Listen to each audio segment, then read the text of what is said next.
श्रीमन नारायण नारायण नारायण, भजमन नारायण नारायण नारायण, श्रीमन नारायण नारायण नारायण, श्रीमन नारायण।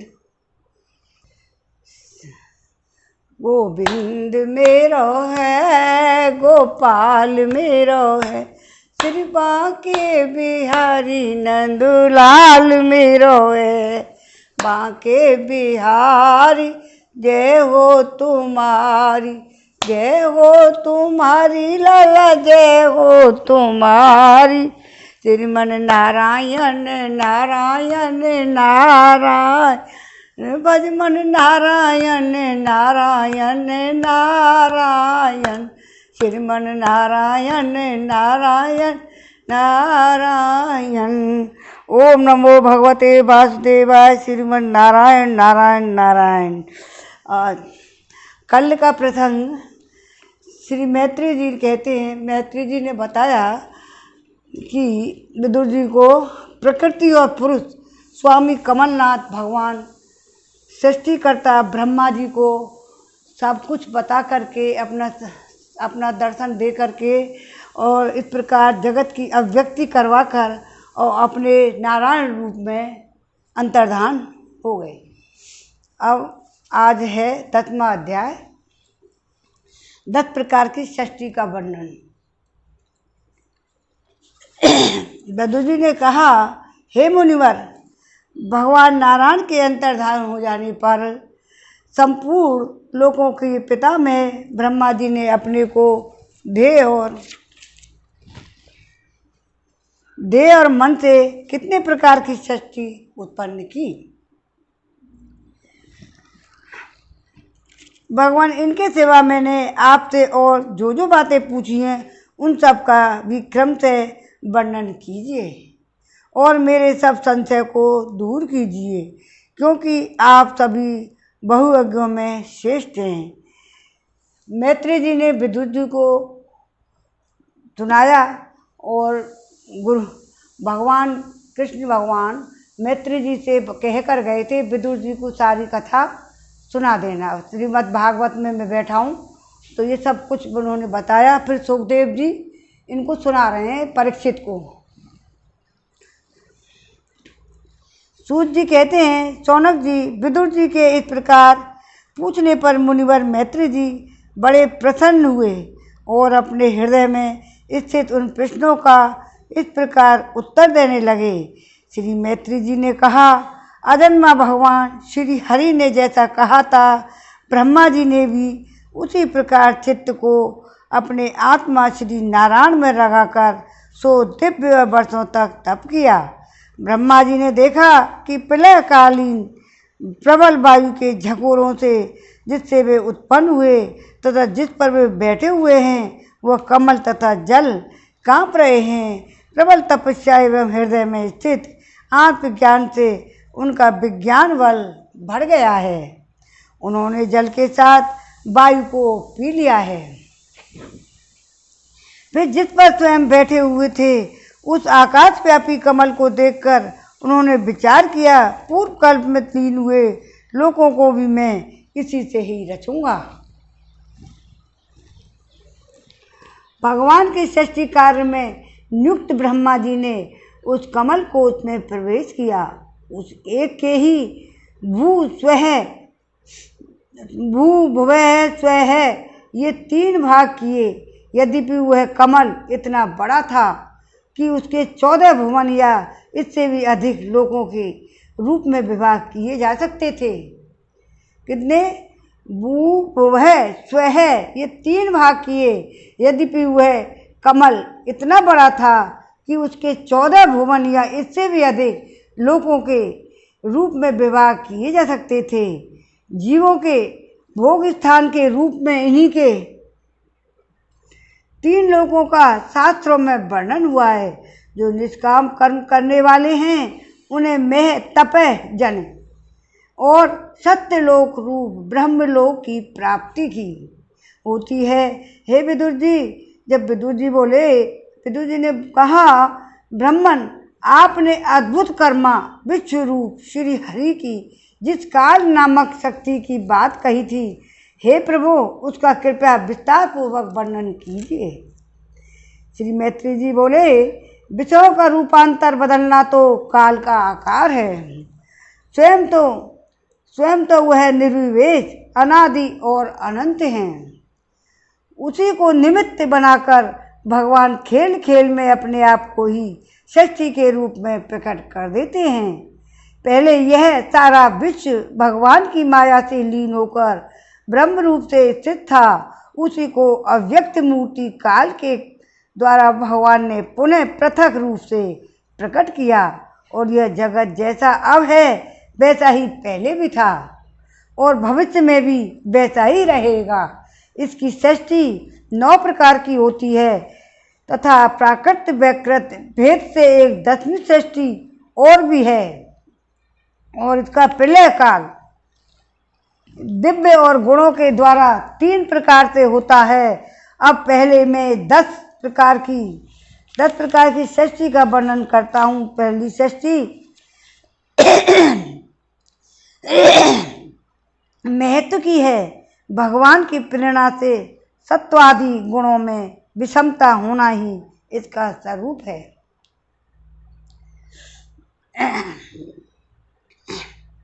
और इसका स्वरूप है, यह जगत अब भी वैसा ही है, वैसा ही पहले था, भविष्य में भी वैसा ही रहेगा। इसकी सृष्टि 9 प्रकार की होती है तथा प्राकृत वैकृत भेद से एक 10वीं सृष्टि और भी है। इसका प्रलय काल द्रव्य और गुणों के द्वारा 3 प्रकार से होता है। अब पहले मैं 10 प्रकार की सृष्टि का वर्णन करता हूँ। पहली सृष्टि महत्व की है और भगवान की प्रेरणा से सत्वादि गुणों में विषमता होना ही इसका स्वरूप है। दूसरी सृष्टि अहंकार की है। पहली सृष्टि पहले बता चुके और दूसरी सृष्टि है अहंकार की, जिससे पृथ्वी आदि पंचभूत एवं ज्ञानेंद्रियां कर्मेंद्रियों की उत्पत्ति होती है, अहंकार से। तीसरी सृष्टि भूसर्ग है, जिसमें पंच महाभूतों को उत्पन्न करने वाला तंत्र मात्र वर्ग रहता है। चौथी सृष्टि इंद्रियों की है, यह ज्ञान और क्रिया शक्ति से संपन्न होती है। पांचवी सृष्टि सात्विक अहंकार से उत्पन्न हुए इंद्रियाधिष्ठाता देवताओं की है। मन भी इसी सृष्टि के अंतर्गत है, जिसके अहंकार आ जाता है मन में।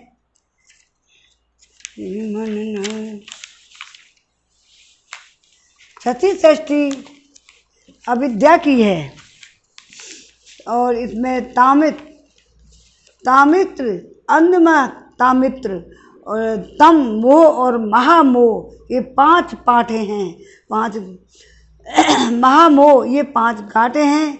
यह जीवों की बुद्धि का आवरण और विशेष करने वाली हैं। ये 6 प्राकृत सृष्टियाँ हैं। अब वैकृत सृष्टियों का भी विवरण सुनो। जो वैकृत सृष्टि हैं उनका और सुनो। जो भगवान अपना चिंतन करने वालों के समस्त दुखों को हल लेते हैं, यह सारी लीला उन्हीं हरि की है। वे ही ब्रह्मा के रूप में रजोगुण को स्वीकार करके जगत की रचना करते हैं। 6 प्रकार की प्रकृति प्राकृत सृष्टियों के बाद 7वीं प्रधान वैकृत सृष्टि इन 6 प्रकार के स्थावर वृक्षों की होती है।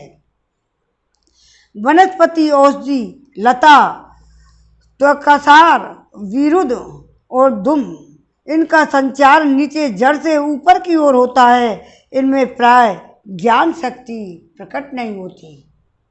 आई समझ में? प्रकट नहीं रहती। ये भीतर ही भीतर केवल स्पर्श का अनुभव करते हैं। इनमें से प्रत्येक का कोई न कोई विशेष गुण रहता है। 8वीं सृष्टि है त्रियंग योनियों पशु पक्षियों की। 8वीं योनि कौन सी है? पशु पक्षियों की। वह 28 प्रकार की मानी जाती है। इन्हें काल के ज्ञान के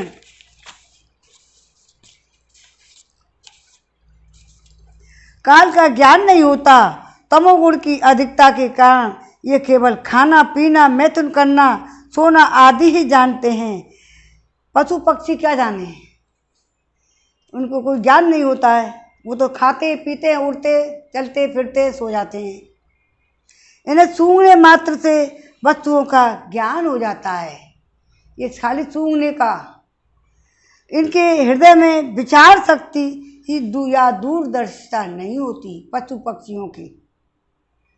साधु श्रेष्ठ इन तीर्थ त्रियकों में गौ, बकरा, भैंसा, कृष्ण, मृग, सुअर, नीलगाय, रूरू नाम का मृग, भेड़ और ऊंट, ये त्रिशफ 2 खुरों वाले पशु कहलाते हैं। गधा, घोड़ा, खच्चर, गौर, मृग, सरफ और चमड़ी, ये एक सफ 1 खुर वाले हैं। अब 5 नख वाले पशु पक्षियों के नाम सुनो। 5 नख वाले कौन कौन से हैं? विशु सुन रहा है इनको बहुत देर से। तो कुत्ता, गीदड़, भेड़िया, बाघ, बिलाव, खरगोश, साई, चिंग, बंदर, हाथी, कछुआ, गोह और मगर आदि ये पशु हैं। एक कंक, बगुला, गिद्ध, बटेर, बाज, बाज, बल्लू, मोर, हंस, सारस, चकवा, कौआ और उल्लू आदि उड़ने वाले जीव ये पक्षी कहलाते हैं। हे विदुर जी, नमः सृष्टि मनुष्यों की है। नमी सृष्टि किसकी है? मनुष्यों की। यह एक प्रकार की है।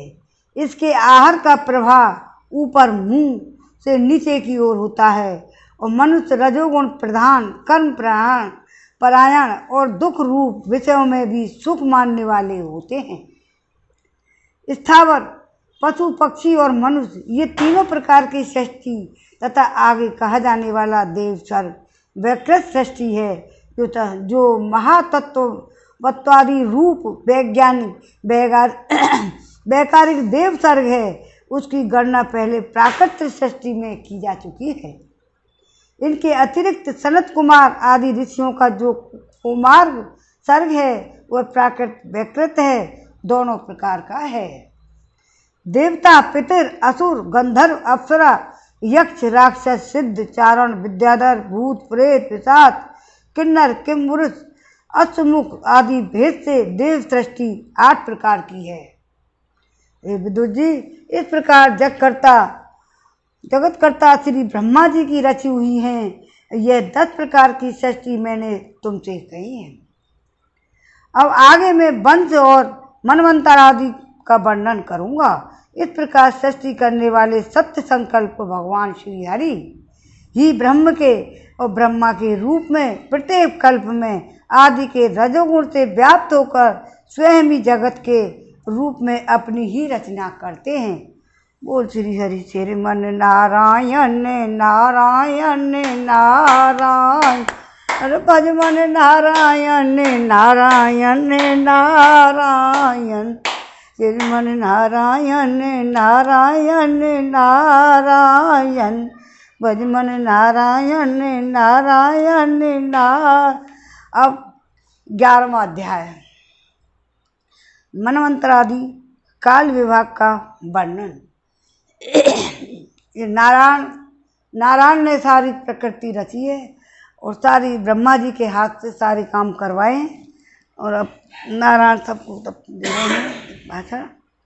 अब नारायण ने मैत्री जी से कहा था और मैत्री जी विदुर जी को बता रहे हैं, हे विदुर जी, पृथ्वी और कार्यवर्ग का जो सूक्ष्मतम अंश है जिसका विभाग नहीं हो सकता, तो जो कार्य रूप को प्राप्त नहीं हुआ है, जिसका अन्य परमाणुओं के साथ कोई संयोग भी नहीं हुआ है, उसे परमाणु कहते हैं। क्या है विदुर जी? पृथ्वी आदि कार्य वर्ग का जो सूक्ष्मतम अंश है जिसका और विभाग नहीं हो सकता, जो कार्य रूप को प्राप्त नहीं हुआ है, जिसका अन्य परमाणुओं के साथ कोई संयोग भी नहीं हुआ है, उसे क्या कहते हैं? परमाणु।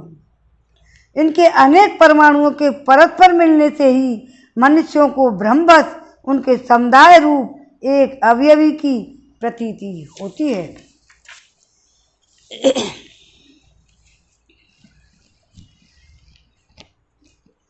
ये परमाणु जिसका सूक्ष्मतम अंश है, अपने सामान्य स्वरूप में स्थित उस पृथ्वी आदि कार्यों की एकता, समुदाय अथवा समग्र रूप का नाम परम महान है।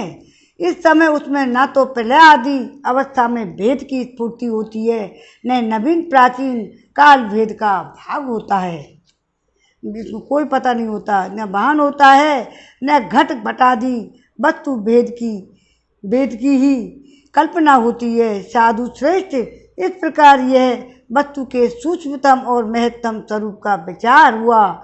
इसी के सादृश्य से परमाणु और अवस्थाओं में व्याप्त होकर व्यक्त पदार्थों को भोगने वाले सृष्टि आदि में समर्थ अव्यक्त स्वरूप भगवान काल की भी सूक्ष्मता और स्थूलता का अनुमान किया जा सकता है। जो काल प्रपंच की परमाणु जैसी सूक्ष्म अवस्था में व्याप्त रहता है, वह अत्यंत सूक्ष्म है, जो सृष्टि से लेकर प्रलय पर्यंत उसकी सभी अवस्थाओं का भोग करता है, वह परम महान है। दो परमाणु मिलकर एक क्या बनता है? दो परमाणु मिलकर के एक अणु बनता है। विज्ञान में भी तो यही होता है, दो परमाणु मिलकर एक अणु होता है और तीन अणुओं से मिलने कर एक त्रिसरेणु होता है, जो झरोखे में से होकर आई हुई सूर्य की किरणों के प्रकाश से आकाश में उड़ता देखा जाता है। ऐसे तीन त्रिसरेणुओं को पार करने में सूर्य को जितना समय लगता है, उसे क्या कहते हैं? त्रुटि कहते हैं, जिसमें 100 गुना काल वेद कहलाता है। और तीन वेद का एक लव होता है, तीन लव को एक निमेष और तीन निमेष को एक क्षण कहते हैं। 5 क्षण की एक काष्ठा होती है और 15 काष्ठा का एक लघु और 15 लघु की एक नाड़का दंड कही जाती है, जो नाड़का का एक मुहूर्त होता है और दिन के घटने भरने के अनुसार दिन एवं रात्रि के दोनों संधियों के 2 मुहूर्तों को छोड़कर 6 या 7 नाड़िका का एक प्रहर होता है। यह याम कहलाता है, जो मनुष्य के दिन या रात का चौथा भाग होता है। 6 पल तांबे का एक ऐसा बर्तन बनाया जाए जैसे कि प्रातः सूक्ष्म स्थले काले प्रातः दुर्गुणता पतन ग्राम उल्लेख श्रीधर स्वामी ने भी किया है। तो 6 पल तांबे का एक ऐसा बर्तन बनाया जाए जिसमें एक पृष्ठ जल आ सके। क्या है? 6 पल तांबे का एक ऐसा बर्तन बनाओ तो एक पृष्ठ जल आ सके, और 4 मासे सोने के 4 अंगुल लंबी चलाई बनवाकर उसके द्वारा उस बर्तन के पेंदे के छेद करके उसे जल में छोड़ दिया जाए। जितने समय में एक पृष्ठ जल में उस बर्तन भर जाए, वह बर्तन जल में डूब जाए, उतने समय को एक क्या कहते हैं? उसको नाड़का कहते हैं। विदुर जी, 4-4 पहर के मनुष्य के दिन और रात होते हैं, और 15 दिन रात का एक पक्ष होता है, जो शुक्ल और कृष्ण भेद से 2 प्रकार का माना गया है। जो शुक्ल और कृष्ण भेद से 2 प्रकार का माना गया है, इन दोनों पक्षों को मिलाकर एक मास बनता है। ये मास होता है जो पितरों का एक दिन रात है, 2 मास का एक ऋतु और 6 मास का एक अयन होता है। अयन दक्षिणायन और दूसरा है उत्तरायण। उत्तरायण भेद से 2 प्रकार का है। ये दोनों अयन मिलकर देवताओं के एक दिन और रात होते हैं, तथा मनुष्य लोक में ये वर्ष और 12 मास कहे जाते हैं। ऐसे 100 वर्षों की मनुष्य की परम आयु बताई गई है।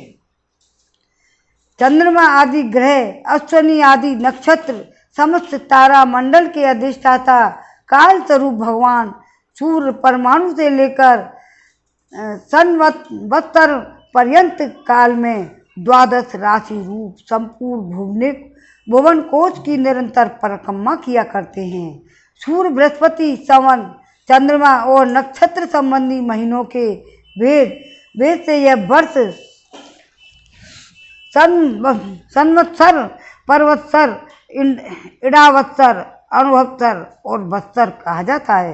विदुर जी, इन 5 प्रकार के वर्षों की प्रवृत्ति करने वाले भगवान सूर्य की तुम उपहार आदि समर्पित करके पूजा करो। ये सूर्यदेव पंचभूतों में से तेज स्वरूप हैं और अपनी काल शक्ति से बीजादि पदार्थों को अंकुरित करने की शक्ति को अनेक प्रकार से कार्य करते हैं। जो पेड़ पौधा उगते हैं, फल फ्रूट, तो इनके लिए, इन पेड़ पौधों को के लिए सूर्य की होना बहुत ज़रूरी है। इनके बिना अंकुरित नहीं होते हैं। सूर्य के बिना जिनको सूर्य का प्रकाश नहीं मिलता वो जल्दी से पनपते नहीं हैं।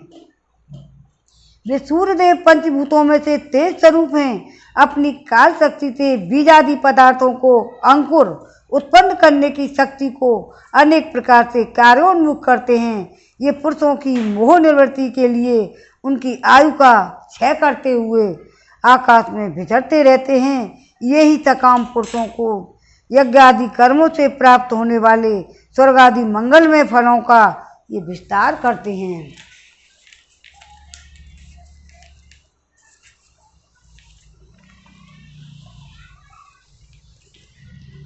अब विदुर जी ने कहा, हे मुनिवर, आपने देवता, पितर और मनुष्यों की परमायु का वर्णन तो किया। अब जो सनकादि जन ज्ञानी मुनिजन त्रिलोकी से बाहर कल्प से भी अधिक काल तक रहने वाले हैं, उनकी भी आयु का वर्णन कीजिए। मनुष्य के लिए 100 वर्ष बताइए। आप भगवान काल की गति भली भांति जानते हैं, क्योंकि ज्ञानी लोग अपनी योग सिद्धि दिव्य दृष्टि से सारे संसार को देख लेते हैं। मैत्री जी ने कहा, विदुर जी, सतयुग, त्रेता, द्वापर और कलयुग, ये 4 युग अपनी संध्या और संध्यांशों के सहित देवताओं के 12 सहस्त्र वर्षों तक रहते हैं, ऐसा बतलाया गया है। इन सत्यादि 4 युगों में क्रम से 4, 3, 2 और 1 सहस्त्र दिव्य वर्ष होते हैं, और प्रत्येक में जितने सहस्त्र वर्ष होते हैं उतने दुगने 100 वर्ष उनकी संध्या और संध्यांशों में होते हैं। युग की आदि में संध्या होती है और अंत में संध्यांश। इनकी वर्ष गणना सैकड़ों की संख्या में बतलाई गई है।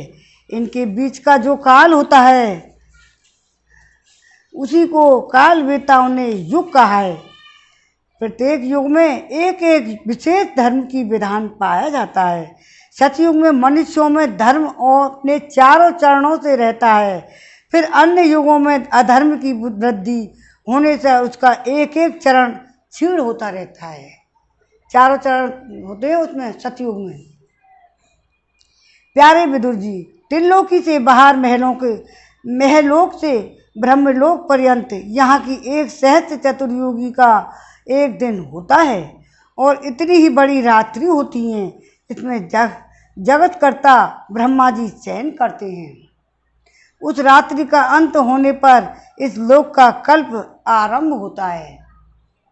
उसका क्रम जब तक ब्रह्मा जी का दिन रहता है तब तक चलता रहता है। उस एक कल्प में 14 मनु हो जाते हैं।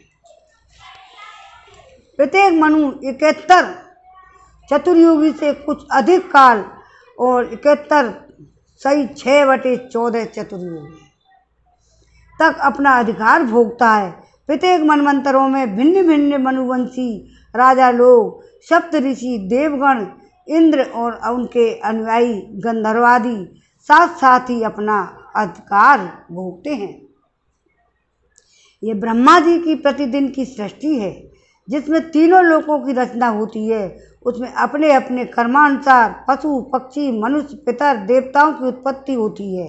इन मनवंतरों में भगवान सतगुण का आश्रय लें, अपनी मनु आदि मूर्तियों के द्वारा पौरुष प्रकट करते हुए इस विश्व का पालन करते हैं। कालक्रम से जब ब्रह्मा जी का दिन जब बीत जाता है तब वे तमोगुण के संपर्क को स्वीकार कर अपने सृष्टि रचना रूप और उसको स्थगित करके निश्चेष्ट भाव से स्थित हो जाते हैं। उस समय सारा विश्व उन्हीं में लीन हो जाता है। जब सूर्य और चंद्रमा आदि से रहित प्रलय रात्रि आती है तब वे भू वह स्वह तीनों लोग उन्हीं राज ब्रह्मा जी के शरीर में फिर छिप जाते हैं।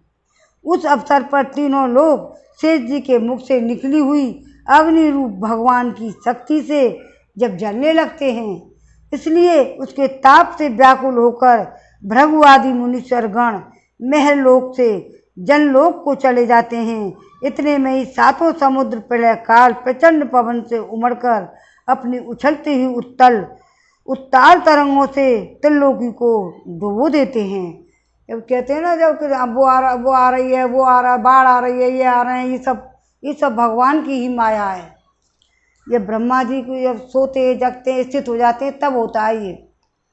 तब उस जल के भीतर भगवान शेष शाही योग निद्रा से नेत्र मूंद कर शयन करते हैं। ये ज्वालामुखी आते हैं, ये सब कुछ फूटते हैं ना, भयंकर जो होते हैं उत्पात, सब भगवान की लीला से होते हैं ये। उस समय जनलोक निवासी मुनिगण उनकी फिर स्तुति करते हैं। तब जब करते हैं ना कथा भागवत करती हैं, फिर कितने करते हैं, यज्ञ आदि करते हैं ब्राह्मण लोग। इस प्रकार काल की गति से एक सहस्त्र चतुर्युग के रूप में प्रतीत होने वाले दिन रात के हेर फेर से ब्रह्मा जी की 100 वर्ष की परमायु भी बीती हुई सी दिखाई देती है। ब्रह्मा जी की आयु के आधे भाग को परार्ध कहते हैं। अब तक पहला परार्ध तो बीत चुका है, दूसरा चल रहा है। पूर्व परार्ध के आरंभ में ब्रह्म नामक महान कल्प हुआ था, उसी में ब्रह्मा जी की उत्पत्ति हुई थी। पंडित जन इन्हें शब्द क्या कहते हैं, ब्रह्म शब्द कहते हैं। उस परार्ध के अंत में जो कल्प हुआ था उसे पाद्म कल्प कहते हैं। इसमें भगवान के नाभि सरोवर से सर्वलोक में कमल प्रकट हुआ था। विदुर जी, इस समय जो कल्प चल रहा है वह दूसरे परार्ध का आरंभक बतलाया जाता है। यह बाह्य कल्प नाम से विख्यात है। इसमें भगवान ने सूकर रूप धारण किया। तो यह 2 परार्थ का काल अव्यक्त अनंत अनादि विश्वात्मा श्री हरि का निमेष माना जाता है। यह परमाणु से लेकर दुप आराधन पर्यंत फैला हुआ है। काल सर्व समर्थ होने पर भी सर्वात्मा श्री हरि पर किसी प्रकार की प्रभुता नहीं रखता। यह तो देहादि में अभिमान रखने वाले जीवों का ही शासन करने में समर्थ है। प्रकृति महत्व तत्व अहंकार और पंचतंत्र मात्र इन 8 प्रकृतियों के सहित 10 इंद्रियां, मन, पंचभूत, इन 16 विकारों से मिलकर बना हुआ यह ब्रह्मांड कोश भीतर से 50 करोड़ योजन विस्तार वाला है। इसके बाहर चारों ओर उत्तरोत्तर 10 गुने 7 आवरण हैं। इन सब के सहित यह जिसमें परमाणु के समान पड़ा हुआ दिखता है, और इसमें ऐसी करोड़ों ब्रह्मांड राशियां हैं। वह इन प्रधान आदि समस्त कारणों का कारण अक्षर ब्रह्म कहलाता है। और यही पुरुष प्राण परमात्मा श्री विष्णु भगवान का श्रेष्ठ धाम है। बोलो श्री भागवत की जय, भागवत पुराण की जय। बोलो राधे राधे श्री राधे श्री राधे श्री राधे राधे राधे श्री गोविंद मेरो है, अरे गोपाल मेरो है, श्री बांके बिहारी नंदलाल मेरो है। बांके बिहारी जय हो तुम्हारी, जय हो तुम्हारी लाला, जय हो तुम्हारी। गोविंद मेरो है, गोपाल मेरो है। नंद भवन में उड़ रही धूल धूल मोहे प्यारी लगे। भवन में उड़ रही धूल धूल मोहे प्यारी लगे। उड़े उड़े धूल मेरे माथे पे आवे, उड़े उड़े धूल मेरे। मैंने तिलक लगाया भरपूर धूल मोहे प्यारी लगे। नंद भवन में उड़ रही धूल धूल मोहे प्यारी लगे। उड़े उड़े धूल मेरे नैनन पे आवे, उड़े उड़े धूल मेरे। मैंने दर्शन करे भरपूर धूल मोहे प्यारी लगे। भवन में उड़ रही धूल धूल मोहे प्यारी लगे। उड़े उड़े धूल मेरे होठों पे आवे, उड़े उड़े धूल मेरे। मैंने भजन गाए भरपूर धूल मोहे प्यारी लगे। नंद भवन में उड़ रही धूल धूल मोहे प्यारी लगे। उड़े उड़े धूल मेरे हाथन पे आवे, उड़े उड़े धूल मेरे। मैंने ताली बजाई भरपूर धूल मोहे प्यारी लगे। नंद भवन में उड़ रही धूल धूल मोहे प्यारी लगे। जय श्री कृष्ण जी को देख लो पहले। श्री भागवत भगवान की है आरती, पापियों को पाप से है तारती। श्री भागवत भगवान की है आरती, पापियों को पाप से है तारती। अमर ग्रंथ ये मुख्य पंथ, पंचम वेद निराला, नव ज्योति जगाने वाला। ये अमर ग्रंथ ये मुख्य पंथ, पंचम वेद निराला, नव ज्योति जगाने वाला। हरि गान यही वरदान यही, जग की महिमा की आरती। पापियों को पाप से है तारती। श्री भागवत भगवान की है आरती, पापियों को पाप से है तारती।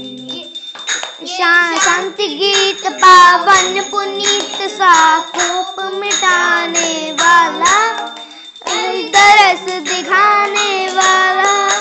ये शांति गीत पावन पुनीत सा कोप मिटाने वाला, हरि दरस दिखाने वाला।